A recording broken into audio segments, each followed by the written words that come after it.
Idol judge Simon Cowell's at the very pointed end of criticism over photographs taken on a beach holiday. There he is there with the man boobs. And of course, man boobs can be really every man's worst nightmare.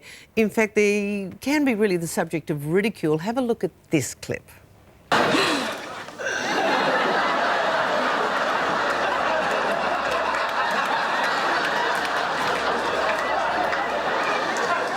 You know, I never formally introduced myself. I'm Chester. Chester. Well, that'll be easy to remember. I got to say, I'm loving Hot in Cleveland. Great scene there to set up our story. So what can guys do about man boobs? Our cosmetic surgeon, Rastogi, Dr. Rastogi joins us. Good morning. Good morning, Kerri-Anne. Okay, we saw Simon Cowell there. Let's have a look at him again and some other celebrities with man boobs. Now, there are causes for it. So what do you make of Simon's man boobs? It's very hard to tell when you see somebody. It's really more an examination thing. But look, it can be due to an excess of glandular tissue in the breast, or it can be an excess of fatty tissue in the breast. And so if somebody's gained a lot of weight and lost a lot of weight, you often still retain a lot of fat on the breasts.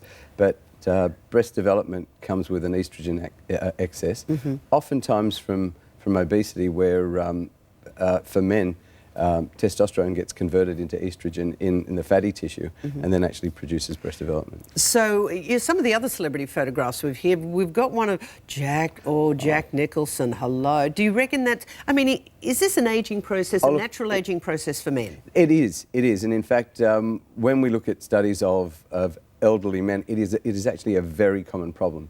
And that's fat then? It's just fat? No, it can be glandular tissue as well, particularly, I mean, some of the people we're looking at have gained a lot of weight at times and then lost it, and it's hard to shrink those glands again. On a serious note, there are adolescent boys, young blokes out there, and mothers and grandmothers watching going, my son has this problem and he's really embarrassed about it. Do you find this an issue out there? Oh, look, very much so, and you know, to be serious with this is a devastating problem for men. You know, to be ridiculed because of any physical attribute is difficult, but it's a sensitive area for men, and it's a common area for men. One of the issues is that it's very common for teenage boys. There's a peak incidence of up to 65% for 14-year-old boys, and it's due to a hormonal anomaly during puberty, and that usually subsides, but if it continues as it does for many men, so at what age, and we're looking at some before and after photographs here, at what age should a guy be worried and address it in terms of cosmetic procedure? Really, that looks good. That looks really good. Yes, well, this is one that I think we did about 18 months ago. Now, this person has also had a liposuction to their tummy and their love handles as well. But we see that commonly when you gain weight.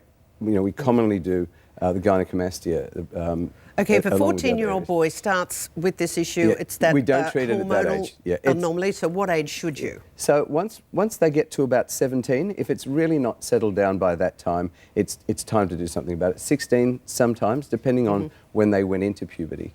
And what sort of scarring? Well, no, when we do it with a liposculpture, as we saw in that last case, it's a 4mm incision that almost tiny. Disappears. Yeah, but.